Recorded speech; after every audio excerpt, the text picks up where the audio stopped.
पवार साहेब लय हुशार आहे. त्याच्या लक्षात आलंय की आपण हरायला का लागलो, हरायला का लागलो त्याच्या लक्षात आलं या. आणि म्हणून पहिल्यांदा बारक्या गावात येऊन पवार साहेब बसलं. का बसलं?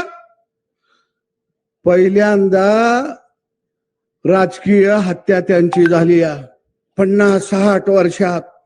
पहिल्यांदा ते गैवर घालायला गावात आलं या. पण त्याला कसं गैवर घालायचं आपण सांगितलं पाहिजे. आपल्या गावगाड्यात असतो का नाही गैवर, आता तुला कोण आहे का ग,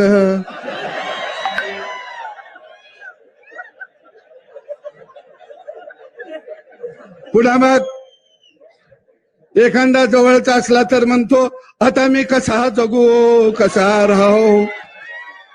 काय त्याला सांगितलं पाहिजे असा गैवर घाल.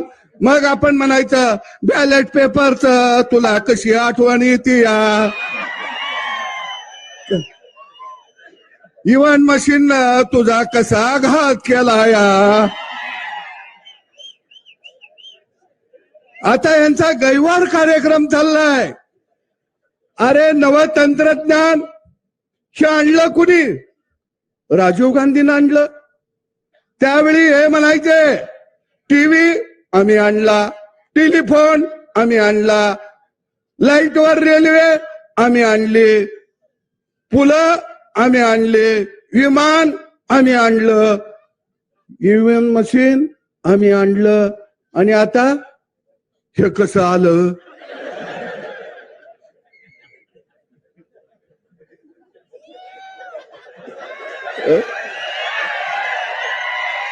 हे ईव्हीएम मशीन कसं आलं? गोपीचंद पडळकर निवडून आलं. आता हे असं चाललंय. काय तुम्हाला ह्यांना बॅलेट पेपर का पाहिजे माहिती आहे का? बॅलेट पेपरवर मतदान झालं, पोलिंग बूथवर टप्पवी हीच मारती ती. तुम्ही म्हणणार कस काय, माझ्याकडे चितार येत आहे. राजेश खन्ना मतदान करतोया आणि त्याला सपोर्ट कोण करताय? राजीव गांधी आणि सोनिया गांधी. आता या मशीनला सपोर्ट करायला येत नाही, बरोबर आहे ना? खटक्याव बॉट जाग्याव पलटी. आणि बॅलेट पेपरवर मतदान झालं की काय होतं? 2-4 मतांना हरायला लागलं की मग 2-4 बॅलेट पेपर तोंडात घालायला येते ती, गिळायला येते ती. आता एवढं मोठं मशीन गिळायचं कसं?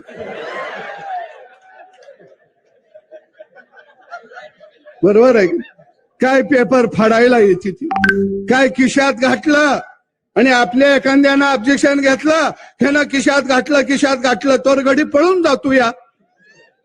म्हणून यांना बॅलेट पेपरवर पाहिजे आहे, दुसरं कारण काही नाही.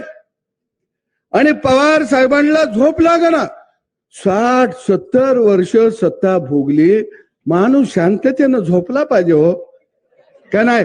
इथं आता आमचं काका बसले, दाढी पिकली या. पिकले का नाही? तुम्ही काय म्हणता? प्रपंच लेकरांचा. आता मी निवांत, पण ही गडी म्हणताय का?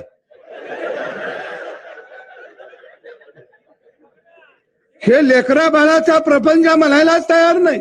ह्यांना सवय लागली या सत्ता, माग पुढं पोलीस गाड्या, ह्यांना सवय लागली या अधिकाऱ्यांना तंबी द्यायची सवय लागली. आणि पहिल्यांदा देवाभाऊ नावाचा बाप या महाराष्ट्राच्या मातीमध्ये जन्माला आला. नाहीतर तुमच्या लक्षात आलं का? हे कुणाला बोलू देत नाहीत.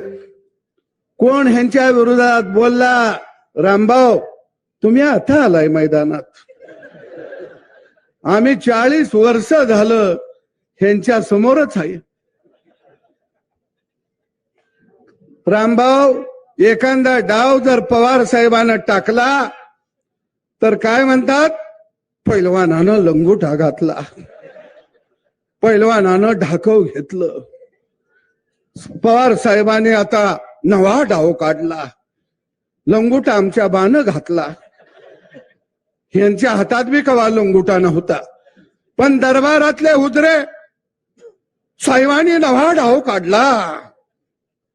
अरे गेली 40 वर्ष आम्ही यांचा डाव बघत होतो, पण देवाभाऊ नावाचा वस्ताद या महाराष्ट्राच्या मातीत आला आणि बारामतीचा तो पैलवान नव्हता, तुझे भोपळा होता. कुठला पैलवान आलाय? अरे नवं तंत्रज्ञान तुम्ही आणलं. ईव्हीएम मशीन कुणी आणलं? काँग्रेसनं आणलं 2004 ला. त्यावर तुम्ही निवडणुका लढवल्या. केंद्रामध्ये 10 वर्ष सत्ता तुम्ही भोगली, राज्यात 10 वर्ष सत्ता तुम्ही भोगली, आणि आता म्हणायला लागले ईव्हीएम मशीन गडबड करतया. मग तुमची पोरगी निवडून लाखानं आली तवा ईव्हीएम मशीन चांगलं. रोहित पवार गेल्या वेळी निवडून आलं, ईव्हीएम मशीन चांगलं. गेल्या वेळी 2019 ला तुम्ही सगळे निवडून आला. उद्धव ठाकरेला बिचाराला कळलं नाही, ते मातोश्रीतच बसून होत, त्याला माहीतच नाही बाहेर काय चाललाय खेळ. त्याला दाखवलं गाजार मुख्यमंत्री पदाचं, ते बी गेलं. आपल्या गावाकडे नाही का शेळीच्या पुढं मुगार धरल्यावर शेळी पळत सुटती, ते पळालं.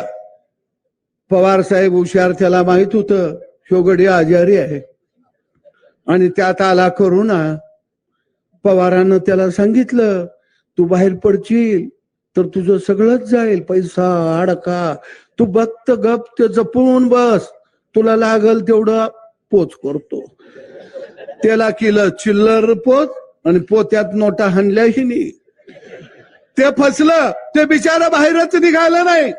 मग उद्धव ठाकरे कशावर निवडून आलं तर त्याचं गडी ईएम वर ते चाललं. काँग्रेसचं ईएमचं गडी चाललं, सरकार बनवलं ते चाललं. लोकसभेला तुम्ही निवडून आला ते चाललं. त्यावेळी काय म्हणले?